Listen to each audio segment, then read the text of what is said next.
Broadcasting from the studios of WKEN, where every day is the weekend. It's the Ken Calvert Show with your host, Ken Calvert.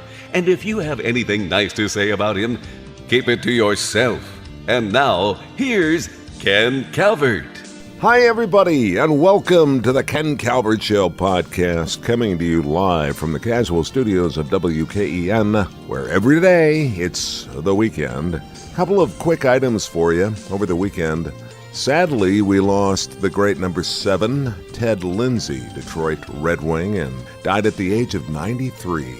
Ted Lindsay, great guy, managed to have a couple of ginger ales with Terrible Ted on a couple of occasions. What a wonderful guy, great storyteller, always willing and able to sign an autograph, pose for a picture. Curmudgeon Ken here, sort of atypical of what a lot of sports people are like today, but that was sad news to hear. 93, Ted Lindsay has left us and having a skate today with Alec and Gordie Howe and so many of the former Red Wings. 4 Stanley Cups, 11-time All-Star, Ted Lindsay. Dead at the age of 93. We also had a big event in rock and roll radio here in the Motor City over the weekend on March 1st. WLLZ signed on or back on. I actually worked at WLLZ. It was the early 90s, I think from 91 to about 95. In 1995 or thereabouts, I don't remember exactly, I am bad with years, they threw the switch to WJZZ, becoming a jazz station. No harm, no foul, all of the talent to WLLZ were paid off with our contracts. The only problem was we had non-compete, so I couldn't stand not being on the air. So those are the 2 events that were just breaking. And by the way, if you wouldn't mind, would you hit me with a like on Facebook at the Ken Calvert Show fan page on Facebook and subscribe to the podcast on Apple iTunes. We are also up on Spotify, Stitcher, and iHeart. Coming up today, I have an interview that I did with Stephen Stills. It was on this date in 1966. Neil Young, Stephen Stills, Richie Furay formed Buffalo Springfield in L.A. Now they combined rock, a little folk music in there, country music as well. Had a million seller in For What It's Worth. That became an anthem in the late 60s. Okay, moving on, it's time for a little Ken Stan here. By Ken Stan, I usually have a little list of things that are on my mind, or I rant and rave for. I try and do it under 10 minutes because I want to get to the Stephen Stills interview coming up, but I have a great idea. I had an epiphany, and I want to share it with you. I think it's brilliant, by the way. I want to do another podcast alongside this podcast, and I want to call it, What Do You Want on Your Pizza? Yeah, you like it, don't you? Kind of let it sink in a little bit. What do you want on your pizza? Hey, you ever been in a room with a group of people, and you decide, hey, it's going to be a pizza party? Just shout out to all the people in the room, hey, what do you want on your pizza? It sounds like a Texas bull auction. It's like, I got two pepperoni, I got a mushroom, I got bacon. Do I have a fourth? Do I have a fourth for bacon? Pineapple, I got a pineapple. Only one pineapple, only one margarita. I got a margarita pizza, just cheese, only cheese. Gotta leave, gotta go. I mean that, for real. Doesn't it sound like that? With kids, man, it's easy. Pepperoni and cheese. That's right. You know, people's tastes in food and beverages provides, me at least, a never-ending plethora of topics. For example, did you see this? As I used to say as a small lad, well, gag me with a spoon. I was on Twitter and I saw it. Quote, this Lucky Charms-inspired beer is magically ridiculous. Remember Saturday mornings when you could wake up late, binge-watch cartoons, and eat cereal in bed? Well, first of all, I never slept late on a Saturday morning. I never ate food in bed. That was because I didn't have a TV in my room. Well, one beer company wants to honor those amazing childhood memories with a beer that's brewed with Lucky Charms marshmallows. Smart Mouth Brewing is releasing its magically nostalgia-inducing beer appropriately called Saturday Morning. By the way, I think I'm the only person on the planet who cannot stand. I want to talk to you about this. I need to get your opinion on this.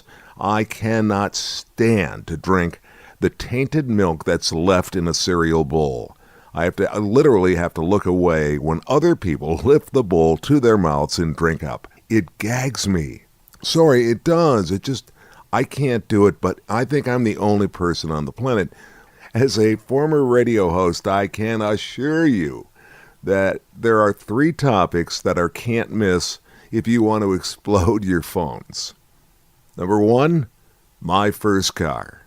Number 2, tipping. And number 3, foods, especially likes and dislikes. In fact, there are a ton of topics within that topic. For example, I used to throw this topic out there. Did you come from a Hellman's home or a Miracle Whip home? I know you're answering right now, so I'll continue. Crunchy or creamy peanut butter? I am a crunchy fan. I would say that most people are creamy fans, right? Dill or sweet pickles? All in on the dill. Totally. And another one that I remember, and maybe you don't, but Oreos versus Hydrox. Oreos versus Hydrox. My house, we started Hydrox and moved to Oreos because there was going to be a revolt. The rich kids had Oreos. I remember one guy had a big glass container with Oreos, and you could just eat them like the minute you walked through the back door. It was awesome. Now, there are foods that a lot of people just can't eat. In my case, I'm going to start with number 1 on my list, Spam. I cannot touch Spam. If I go near Spam, I get ill. When I worked in a grocery store, Spam was on my aisle. I could not stock it. I had to look away. To this day, I don't get Spam. I know it stands for something, but I don't get it. Other foods that I cannot eat. Oysters. I don't get them, although I love oyster crackers. Not a big mussels fan either. However, I love perch. I like salmon, whitefish, like shrimp, lobster, crab. Look out for the gout, Ken. I'm not a big fan of trout, pickerel, or any fish that still has its head on it when it's delivered to the table. It's a bit unsettling. And of course, it's the old Coke or Pepsi. Those will light up your phones. And speaking of Coke, the new Coke products remind me of a box of crayons. If you Google new Coke flavors, you'll see exactly what I'm talking about. And I don't think any of these will fit in my old 1958 Coke Vendomatic machine. Friends, nothing will ever beat the original 6-ounce bottle of ice-cold Coke. You could drop that bottle, the original, off a building and it wouldn't break. If you want to know what I'm talking about, you can actually buy a 6-ounce bottle of Coke on eBay. I'm not sure I would drink it, but you can buy it. The new Coke offerings, which were rolled out in the past year, include strawberry guava, blueberry acai, ginger lime, twisted mango, zesty blood orange, and feisty cherry. In the past couple of weeks, you may have noticed that they introduced a new one, too, called Orange Vanilla Coke. It hopes to ensure that the Coke brand doesn't begin to feel stale with consumers. Why don't they just leave a good thing alone? I don't know. Coke has also, I do like this, listen to this, Coke has also introduced an alcoholic drink in Japan. Didn't know that. And get this, and is considering making a marijuana-infused drink as it diversifies its offerings. Are you kidding me? Do you... Oh, wait a minute, I know what that's all about. You have a Coke, and all of a sudden you go, oh, dude, I feel like an ice-cold Coca-Cola. Think about this one for a minute. Do you think Coca-Cola would ever consider putting the product in a bong? Just asking, friends, just asking. You know, it's a podcast like this that I really miss being able to go to the phones because I would love to get your opinions on all of the things that we've talked about today. And finally, Steven Spielberg is on a mission. You saw this, yeah? To ban Netflix at the Oscars. Once you commit to a television format, you're a TV movie, says Steven Spielberg. Now, if it's a good show, you deserve an Emmy, but not an Oscar. I don't believe films that are just given token qualifications in a couple of theaters for less than a week should qualify for the Academy Award nomination. Getting a ton of pushback, he is. I watch a ton of Netflix shows. I also love movies, going to the theater, so This one's a tough one for me. I'm kind of on board. Let me put it this way. I get Spielberg's argument. However, this is the New World Order. I don't think it's the New World Order. I don't think movie theaters will ever go the way of drive-ins, but I do see a day and a time where for a price you will be able to get a new movie on the actual release date for a price delivered directly to your iPhone, your iPad, or your smart TV. Don't you? All right, guys, once again, today is the anniversary of Buffalo Springfield. They formed 53 years ago today. I loved every component or member of that band. After various drug-related arrests and lineup changes, the group broke up in 1968. Stephen Stills went on to form the supergroup Crosby, Stills, and Nash, and eventually, of course, Neil Young joined on. Now, Neil Young also launched an incredibly powerful solo career, and Richie Furay, along with Jimmy Messina, went on to form Poco. Jimmy Messina, incredible producer, had he had a great career with Loggins and Messina. But let's get back into Buffalo Springfield. I caught up with Stephen Stills back in April of 2013, and he tells an incredible story about how he met brother Neil Young. They were inducted into the Rock and Roll Hall of Fame in 1997. Buffalo Springfield only together for 2 years, but what a group. And again, make sure you pay attention to the Neil Young portion of the podcast. Stephen Stills, great storyteller, so enjoy the chat that we had. Be safe and well, and here's Stephen Stills. Stephen, it's Ken Calvert in Detroit. How are you? I'm doing fine. How about yourselves? Another day, another ace here. Congratulations on this wonderful product. Carry On. It's a 4-CD set spanning 50 years. It contains as well a 113-page booklet. Well, if you want to listen to the whole thing, and you might consider driving from Detroit to Winnipeg. Okay. And you'd finish it by the time you got there. I couldn't listen to the whole thing at once. But there's a lot of phases to my career, and I couldn't do it in less than 4 discs. I would have to leave out Manassas and stuff like that. So I had to come to an arrangement with the record company to do that. And Joel and Graham have nearly killed me, but we pulled it off. Stephen, you're looking at all of this material going back to the age of 17, boxes and boxes and boxes of tapes. I'm just curious, where did you store those? I mean, did you have a vault? Did you keep them in your basement? Did you keep them somewhere nearby?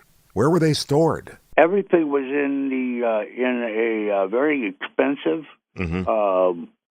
climate-controlled storage house in Hollywood, where you have to put a parka on to go downstairs and get it. And sometimes we'd have to bake the tapes, and sometimes we didn't. The good yellow bass of tape, we didn't have to bake it at all. But some of the cheaper brands from the heyday when everybody was making money and cutting costs so that they could make more money, those, will shatter on you. But the most of it, especially the 2-inch 24, came out really good. It's interesting you would talk about baking a tape, and a lot of our listeners don't realize what that is. I have had some interviews from years and years and years ago, and collectibles, and I took them into a recording studio, and the front end of it, even though it was tails out, it had oxidized on me. And what they did is they took the tapes and they put them in basically an oven. And a convection oven at about 120, and you leave it for a few hours, and it lets it melt back into its original condition so that the oxide doesn't come off on the playback heads. And that, of course, explains the story of Whole Lotta Love with Led Zeppelin when they had the print-through on the tape. And, of course, you could hear Plant singing before he actually sang. Got the engineer fired until they realized it sounded very cool, and no, let's go with this. So, getting back to yours, I see it, thank God. I almost thought you wouldn't put it on there. So begins the task I've dreaded the coming of for so long. That's why I did 4 discs, because there was just too many of those that I could not leave off. Was that specific to a woman? What else would it be about? Well, no. I realize that. A boat, my car. Perhaps one of the Kennedys. I honestly.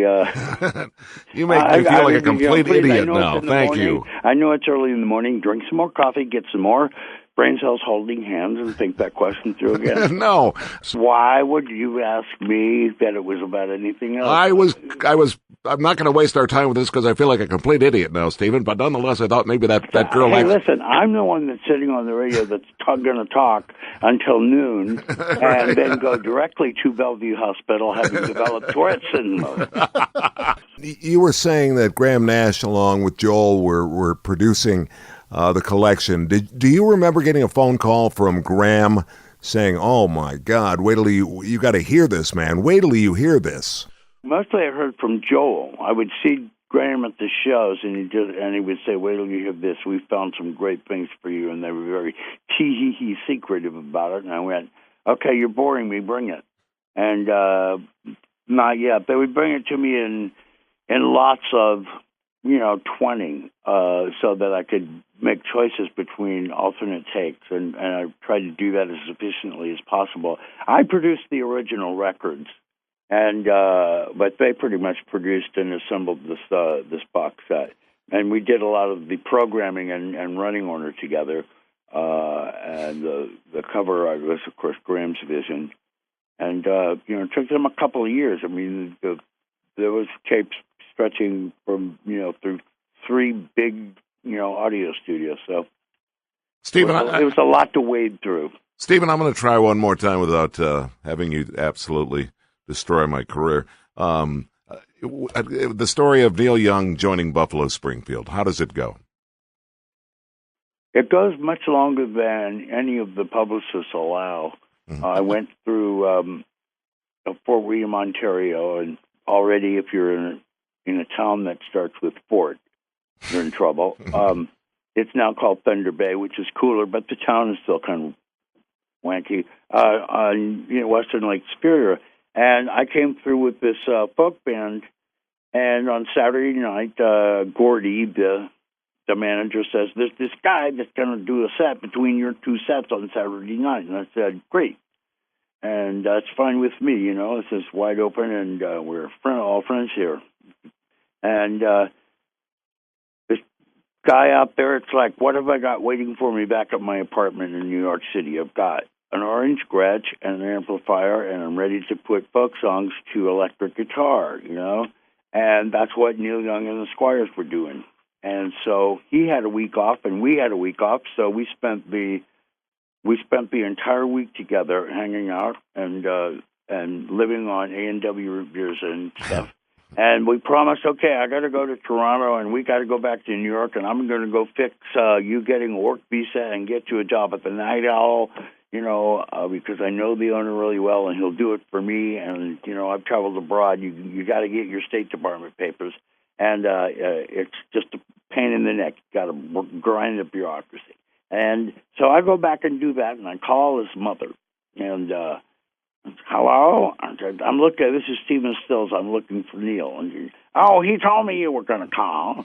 Where is he? I said, wait, I'm asking you to tell me where he is. Well, he went to Toronto and broke up the band, and he's living with this woman. And when you get in touch with him, tell him to call his mother.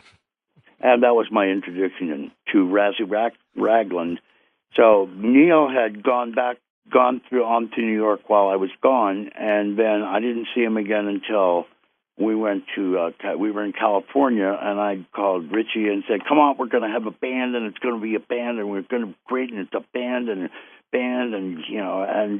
me and Richie, and we're driving down the street on Sunset, and Neil had always had a hearse. He had a Buick when we were up in Ontario, and it died. Its name was fittingly Mort, and I'd never seen a Pontiac hearse, and I'm fixated that it's a Pontiac hearse. And then I look in the middle, and there's a blue and white Ontario plate, and I went, I know who that is. Stop the car. next red light. And so I ran out and I beat on the window, and there's Neil, and he jumps about 4 feet back. And then we pulled over to a side street, and Bruce Palmer was with him, and the Buffalo Springfield were born. Wow. That's now awesome. you know the rest of the story. Yeah. Well, congratulations, Stephen Stills, Carry On, 4-CD set, spanning 50 years, along with that 113-page booklet. You the man. Thank you so much. Well, thank you for taking the time with me. You can subscribe to the Ken Calvert Show podcast on Apple iTunes, TuneIn, Stitcher, Spotify, or iHeartRadio. It's also available by going directly to www.thekencalvertshow.com. You can reach Ken at kencalvertpodcast@gmail.com. The preceding program is the property of Ken Calvert and may not be rebroadcast without the written permission of Ken Calvert.